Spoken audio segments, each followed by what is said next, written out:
नमस्कार। इस कथा पटल पर आप सभी मित्रों का हार्दिक स्वागत है।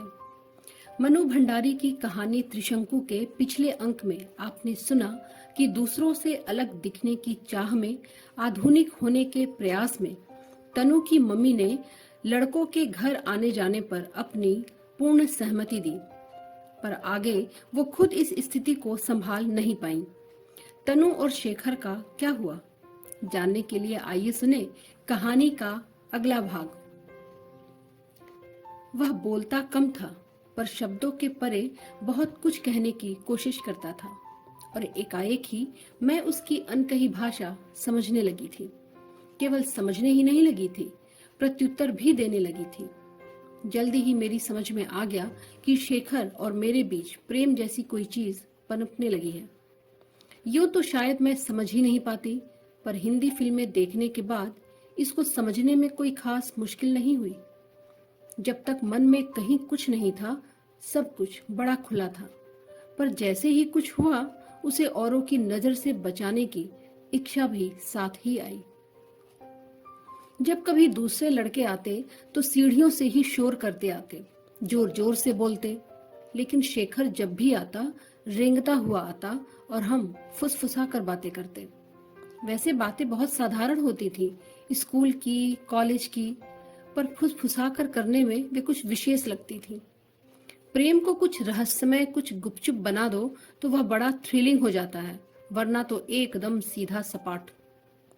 पर मम्मी के पास घर और घर वालों के हर रहस्य को जान लेने की एक छठी इंद्रिय है, जिसे पापा भी काफी त्रस्त रहते हैं।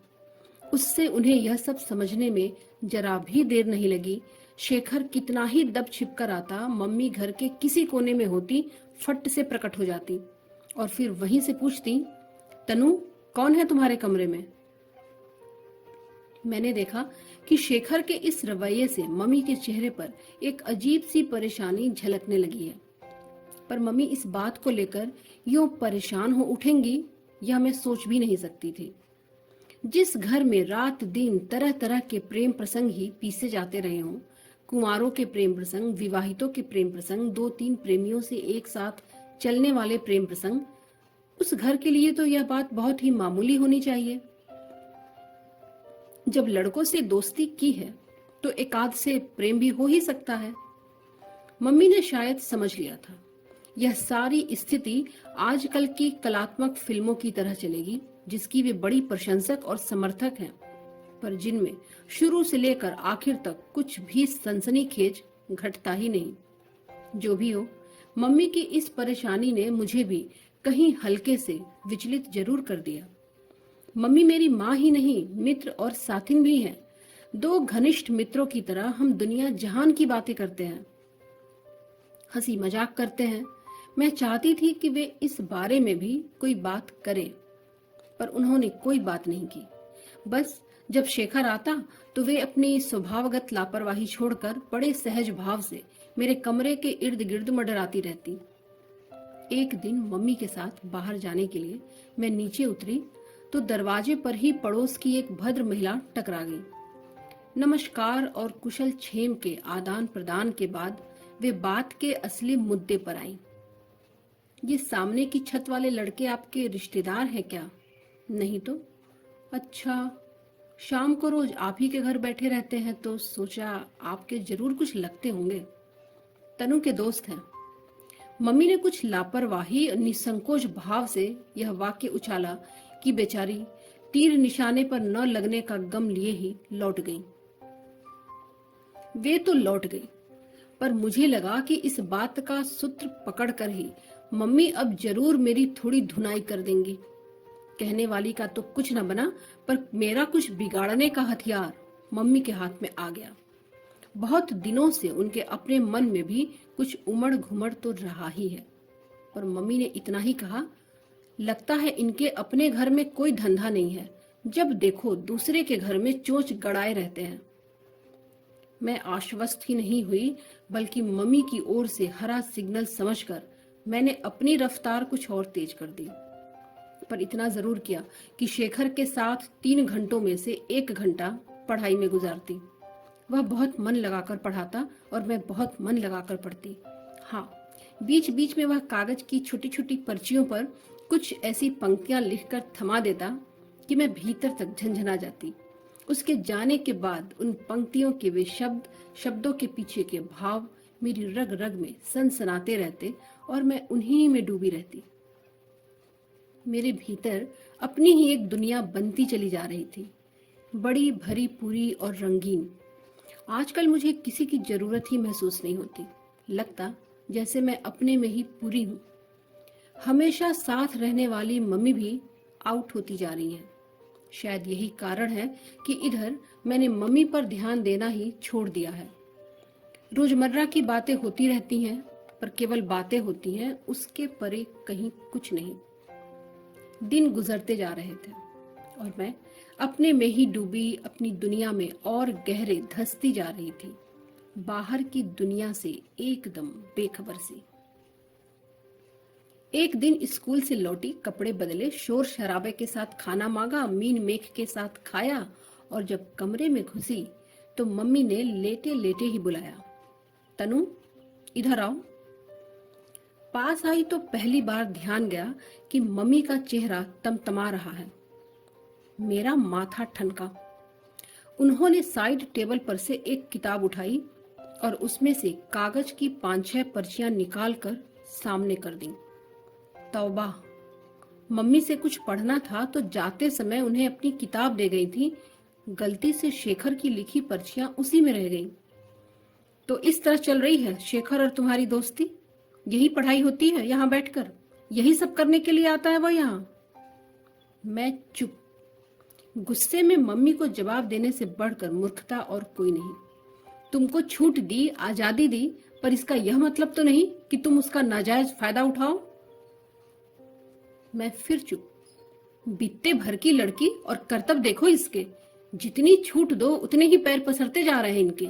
एक झापड़ दूंगी, सारा रोमांस झड़ जाएगा 2 मिनट में। इस वाक्य पर मैं एकाएक तिलमिला उठी, तमक कर नजरें उठाई और मम्मी की तरफ देखा। पर यह क्या? यह तो मेरी मम्मी नहीं है। न यह तेवर मम्मी का है, न यह भाषा। फिर भी ये सारे वाक्य बहुत परिचित से लगा यह सब मैंने कहीं तो सुना है। और सट्टाक से मेरे मन में कौंधा, नाना। पर नाना को मरे तो कितने साल हो गए, ये जिंदा कैसे हो गए? वह भी मम्मी के भीतर, जो होश संभालने के बाद हमेशा उनसे झगड़ा ही करती रही, उनकी हर बात का विरोध करती रही। मम्मी का नानई लहजे वाला भाषण काफी देर तक चालू रहा, पर वह सब मुझे कहीं से भी छू नहीं रहा था। बस कोई बात झकझोर रही थी, तो यही कि मम्मी के भीतर नाना कैसे आ बैठे। और फिर घर में एक विचित्र सा तनावपूर्ण मौन छा गया, खासकर मेरे और मम्मी के बीच। नहीं, मम्मी तो घर में रही ही नहीं, मेरे और नाना के बीच। मैं मम्मी को अपनी बात समझा भी सकती हूँ, उनकी बात समझ भी सकती हूँ, पर नाना, मैं तो इस भाषा से भी अपरिचित हूँ और इस तेवर से भी। बात करने का प्रश्न ही कैसे उठता? पापा जरूर मेरे दोस्त हैं, पर बिल्कुल दूसरी तरह के। शतरंज खेलना, पंजा लड़ाना और जो फरमाइश मम्मी पूरी ना करे उनसे पूरी करवा लेना। बचपन में उनकी पीठ पर लदी रहती थी और आज भी बिना किसी झिझक के उनकी पीठ पर लदकर अपनी हर इच्छा पूरी करवा लेती हूँ। पर इतने माय डियर दोस्त होने के बावजूद अपनी निजी बातें मैं मम्मी के साथ ही करती आई हूँ, और वहां एकदम सन्नाटा। मम्मी को पटखनी देकर नाना पूरी तरह उनके ऊपर सवार जो है।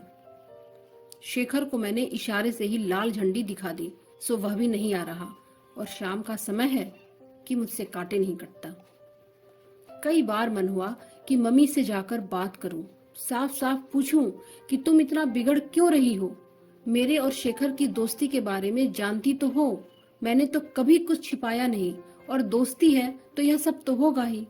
तुम क्या समझ रही थी कि हम भाई बहन की तरह रहें?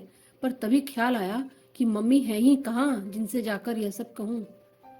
4 दिन हो गए मैंने शेखर की सूरत तक नहीं देखी। मेरे हल्के से इशारे से उस बेचारे ने घर तो क्या, छत पर आना भी छोड़ दिया।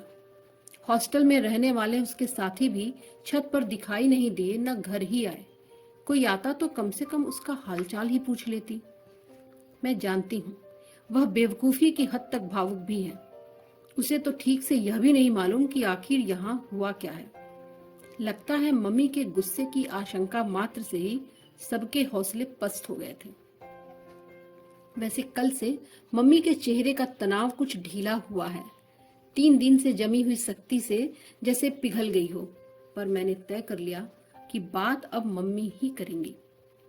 सवेरे नहा धोकर मैं दरवाजे के पीछे अपनी यूनिफॉर्म प्रेस कर रही थी। बाहर मेज पर मम्मी चाय बना रही थी और पापा अखबार में सिर गड़ाए बैठे थे। मम्मी को शायद मालूम नहीं पड़ा कि मैं कब नहाकर बाहर निकल आई। वे पापा से बोली, जानते हो कल रात को क्या हुआ? पता नहीं, तब से मन बहुत खराब हो गया। उसके बाद मैं तो सो ही नहीं पाई। मम्मी के स्वर से मेरा हाथ जहां का तहां थम गया और कान बाहर लग गए। आधी रात के करीब मैं बाथरूम जाने के लिए उठी। सामने छत पर घुप अंधेरा छाया हुआ था। अचानक एक लाल सितारा सा चमक उठा। मैं चौंकी। गौर से देखा तो धीरे धीरे एक आकृति उभर आई। शेखर छत पर खड़ा सिगरेट पी रहा था। मैं चुपचाप लौट आई। कोई 2 घंटे बाद फिर गई तो देखा वह उसी तरह छत पर टहल रहा था। बेचारा, मेरा मन जाने कैसा हो आया। तनु भी कैसी बुझी बुझी रहती है। फिर जैसे अपने को ही धिक्कारती सी बोली, पहले तो छूट दो और फिर जब आगे बढ़े तो खींचकर चारों खाने चित्त कर दो। यह भी कोई बात हुई भला? राहत की एक गहरी निश्वास मेरे भीतर से निकल पड़ी। जाने कैसा आवेग मन में उमड़ा कि इच्छा हुई दौड़कर मम्मी के गले से लग जाऊं। लगा जैसे अरसे के बाद मेरी मम्मी लौट आई है। पर मैंने कुछ नहीं किया। बस अब खुलकर बात करूंगी। 4 दिन से न जाने कितने प्रश्न मन में घुमड़ रहे थे। अब क्या, अब तो मम्मी है, उनसे कम कहा पूछा जा सकता है। पर घर पहुंचकर जो देखा सो अवाक। शेखर हथेलियों में सिर थामे कुर्सी पर बैठा है और मम्मी उसी कुर्सी के हत्थे पर बैठी उसकी पीठ और माथा सहला रही हैं। मुझे देखते ही बड़े सहज स्वाभाविक स्वर में बोली, देखा इस पगले को? 4 दिन से ये साहब कॉलेज नहीं गए हैं, न ही कुछ खाया पिया है। अपने साथ इसका भी खाना लगवाना। और फिर मम्मी ने खुद बैठकर बड़े स्नेह से मनुहार कर करके उसे खाना खिलाया। खाने के बाद कहने पर भी शेखर ठहरा नहीं। मम्मी के प्रति कृतज्ञता के बोझ से झुका झुका लौट गया और मेरे भीतर खुशी का ऐसा ज्वार उमड़ा कि अब तक के सोचे सारे प्रश्न उसी में बिला गए। सारी स्थिति को समय पर आने में समय तो लगा, पर आ गई। शेखर ने भी अब 1-2 दिन छोड़कर आना शुरू किया और आता भी तो अधिकतर हम लिखाई पढ़ाई की ही बातें करते। अपने किए पर शर्मिंदगी प्रकट करते हुए उसने मम्मी से वायदा किया कि अब वह ऐसा कोई काम नहीं करेगा जिससे मम्मी को शिकायत हो। जिस दिन वह नहीं आता, मैं 2-3 बार थोड़ी थोड़ी देर के लिए अपने बरामदे से ही बात कर लेती। घर की अनुमति और सहयोग से यो सरेआम चलने वाले इस प्रेम प्रसंग में मोहल्ले वालों के लिए भी कुछ नहीं रह गया था और उन्होंने इस जानलेवा जमाने के नाम 2-4 लानतें भेजकर किसी गुल खिलने तक के लिए अपनी दिलचस्पी को स्थगित कर दिया। लेकिन एक बात मैंने जरूर देखी। जब भी शेखर शाम को कुछ ज्यादा देर बैठ जाता या दोपहर में भी आ जाता तो मम्मी के भीतर नाना कसमसाने लगते और उसकी प्रतिक्रिया मम्मी के चेहरे पर झलकने लगती। मम्मी भरसक कोशिश करके नाना को बोलने तो नहीं देती, पर उन्हें पूरी तरह हटा देना भी शायद मम्मी के बस की बात नहीं रह गई थी। हाँ, यह प्रसंग मेरे और मम्मी के बीच में अब रोजमर्रा की बातचीत का विषय जरूर बन गया था। कभी वे मजाक में कहती, यह जो तेरा शेखर है ना, बड़ा लिजलिजा सा लड़का है। अरे इस उम्र में लड़कों को चाहिए घूमे फिरे, मस्ती मारे।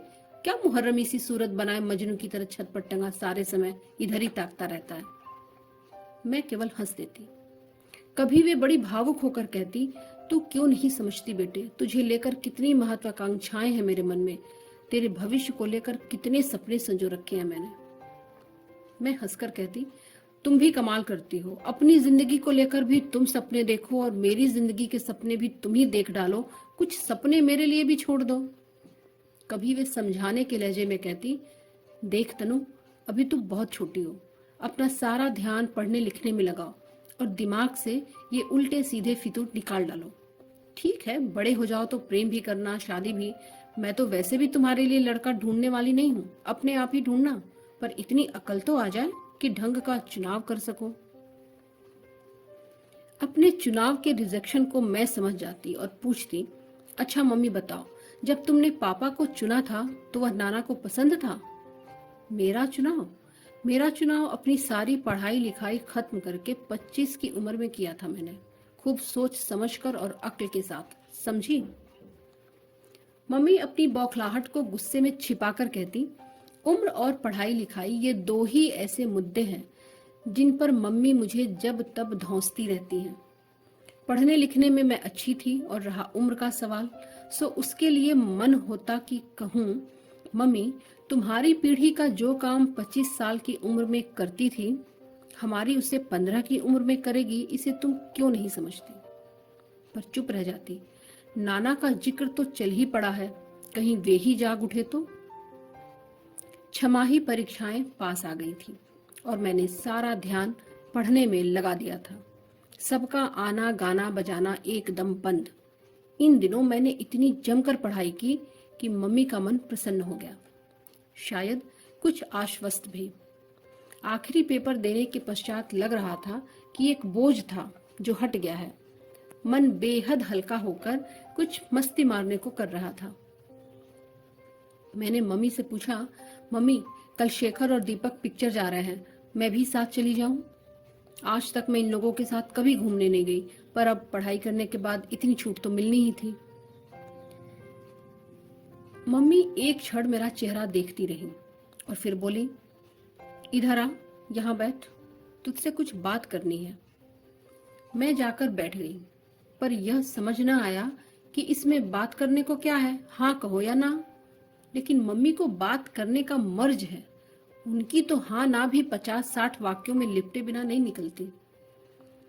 तो देख, तेरे इम्तिहान खत्म हुए हैं, मैं तो खुद पिक्चर का प्रोग्राम बना रही थी, बोल कौन सी पिक्चर देखना चाहती है? क्यों, उन लोगों के साथ जाने में क्या है?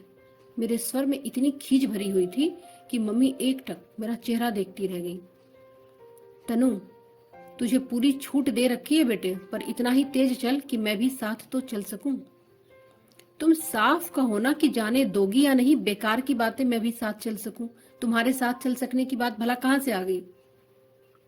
मम्मी ने पीठ सहलाते हुए कहा, साथ तो चलना ही पड़ेगा, कहीं औंधे मुंह गिरी तो कोई उठाने वाला भी होना चाहिए।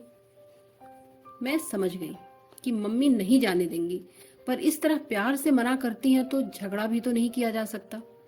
बहस करने का सीधा सा मतलब है उनका बघारा हुआ दर्शन सुनो, यानी 50 मिनट की एक क्लास। पर मैं कतई समझ नहीं पाई कि जाने में आखिर हर्ज क्या है। हर बात में ना नुकुर। कहाँ तो कहती थी बचपन में यह मत करो, यहाँ मत जाओ, कहकर हमको बहुत डांटा गया था, और खुद अब वही सब कर रही हैं। देख लिया इनकी बड़ी बड़ी बातों को। मैं उठी और दंदनाती हुई अपने कमरे में आ गई। हाँ, एक वाक्य जरूर थमा आई, मम्मी जो चलेगा वह गिरेगा, और जो गिरेगा वह उठेगा भी और खुद ही उठेगा, उसे किसी की जरूरत नहीं है। पता नहीं मेरी बात की उन पर प्रतिक्रिया हुई या उनके मन में ही कुछ जागा कि शाम को उन्होंने खुद शेखर और उसके कमरे पर आए तीनों चारों लड़कों को बुलवाकर मेरे ही कमरे में मजलिस जमवाई और खूब गरम गरम खाना खिलवाया। कुछ ऐसा रंग जमा कि मेरा दोपहर वाला आक्रोश धुल गया। इम्तिहान खत्म हो गए थे और मौसम सुहाना था। मम्मी का रवैया भी अनुकूल था, सो दोस्ती का स्थगित हुआ सिलसिला फिर शुरू हो गया, और आजकल तो जैसे उसके सिवाय कुछ रह ही नहीं गया था। पर फिर एक झटका। उस दिन मैं अपनी सहेली के घर से लौटी तो मम्मी की सख्त आवाज सुनाई दी, तनु इधर आओ। आवाज से ही लगा कि खतरे का सिग्नल है। एक क्षण को मैं सकते में आ गई। पास गई तो चेहरा पहले की तरह सख्त। तुम शेखर के कमरे पर जाती हो? मम्मी ने बंदूक दागी। समझ गई कि पीछे गली में से किसी ने अपना करतब कर दिखाया। कब से जाती हो? मन तो हुआ कि कहूं जिसने जाने की खबर दी है उसने बाकी बातें भी बता दी होंगी, कुछ जोड़ तोड़ कर ही बताया होगा। पर मम्मी जिस तरह भभक रही थी उसमें चुप रहना ही बेहतर समझा। वैसे मुझे मम्मी के इस गुस्से का कोई कारण समझ में नहीं आ रहा था। 2-3 बार यदि मैं थोड़ी थोड़ी देर के लिए शेखर के कमरे पर चली ही गई तो ऐसा क्या गुनाह हो गया। पर मम्मी का हर काम सकारण तो होता नहीं, बस वे मूड पर चलती हैं। अजीब मुसीबत थी। गुस्से में मम्मी से बात करने का मतलब नहीं और मेरी चुप्पी मम्मी के गुस्से को और भड़का रही थी। याद नहीं है, मैंने शुरू में ही तुम्हें मना कर दिया था कि तुम उनके कमरे पर कभी नहीं जाओगी। 3-3 घंटे वह यहाँ धुनी रमाकर बैठता है, उसमें जी भरा नहीं तुम्हारा। दुख, क्रोध और आतंक की परतें उनके चेहरे पर गहरी होती जा रही थी और मैं समझ नहीं पा रही थी कि कैसे उन्हें सारी स्थिति समझाऊं। वह तो बेचारे सामने वालों ने मुझे बुलाकर आगाह कर दिया। जानती है, यह सिर आज तक किसी के सामने झुका नहीं, पर वहां मुझसे आंख नहीं उठाई गई। मुंह दिखाने लायक मत रखना हमको कभी भी। सारी गली में थू थू हो रही है, नाक कटा कर रखती। गजब, इस बार तो सारा मोहल्ला बोलने लगा मम्मी के भीतर। आश्चर्य है, जो मम्मी आज तक अपने आसपास से बिल्कुल कटी हुई थी, जिसका मजाक उड़ाती थी, आज कैसे उसके सुर में सुर मिलाकर बोल रही हैं। मम्मी का भाषण बदस्तूर चालू, पर मैंने तो अपने कान के स्विच ऑफ कर लिए। जब गुस्सा ठंडा होगा, मम्मी अपने में लौट आएंगी, तब समझा दूंगी।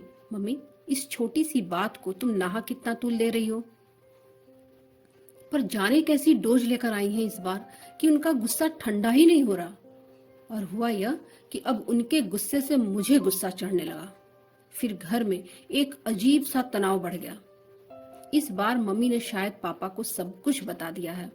कहा तो उन्होंने कुछ नहीं, पर शुरू से ही वे इस सारे मामले में आउट ही रहे। पर इस बार उनके चेहरे पर भी एक अनकहा सा तनाव दिखाई दे रहा है। कोई 2 महीने पहले जब इस तरह की घटना हुई थी तो मैं भीतर तक सहम गई थी, पर इस बार मैंने तय कर लिया कि इस सारे मामले में मम्मी को यदि नाना बनकर व्यवहार करना है तो मुझे भी फिर मम्मी की तरह मोर्चा लेना होगा उनसे, और मैं जरूर लूंगी। दिखा तो दूं कि मैं तुम्हारी ही बेटी हूँ और तुम्हारे ही नक्श कदम पर चली हूँ। खुद तो लीक से हटकर चली थी, सारी जिंदगी इस बात की घुट्टी पिलाती रही, पर मैंने जैसे ही अपना पहला कदम रखा, घसीट कर मुझे अपनी ही खींची लीक पर लाने के दंड फंद शुरू हो गए। मैंने मन में ढेर ढेर तर्क सोच डाले। एक दिन बाकायदा मम्मी से बहस करूंगी। साफ साफ कहूंगी कि मम्मी, इतने ही बंधन लगाकर रखना था तो शुरू से वैसे ही पालती, क्यों झूठ मूठ आजादी देने की बातें करती सिखाती रही। पर इस बार मेरा भी मन सुलग कर इस तरह राख हो गया कि मैं गुमसुम सी अपने ही कमरे में पड़ी रहती। मन बहुत भर आता तो रो लेती। घर में सारे दिन हंसती खिलखिलाती रहने वाली मैं एकदम चुप होकर अपने में ही सिमट गई थी। हाँ, एक वाक्य जरूर बार बार दोहरा रही थी, मम्मी, मुझे अच्छी तरह समझ लो कि मैं भी अपने मन की ही करूंगी। हालांकि मेरे मन में क्या है इसकी कोई रूपरेखा मेरे सामने नहीं थी। मुझे नहीं मालूम कि इन 3-4 दिनों में बाहर क्या हुआ। घर बाहर की दुनिया से कटी, अपने ही कमरे में सिमटी मैं मम्मी से मोर्चा लेने के दांव सोच रही थी। पर आज दोपहर मुझे कतई अपने कानों पर विश्वास नहीं हुआ जब मैंने मम्मी को अपने बरामदे से ही चिल्लाते हुए सुना, शेखर, कल तो तुम लोग छुट्टियों में अपने घर चले जाओगे, आज अपने दोस्तों के साथ खाना इधर ही खाना। नहीं जानती किस जद्दोजहद से गुजरकर मम्मी इस स्थिति पर पहुंची होंगी। और रात को शेखर, दीपक और रवि के साथ खाने की मेज पर डटा हुआ था। मम्मी उतने ही प्रेम से खाना खिला रही थी और पापा वैसे ही खुले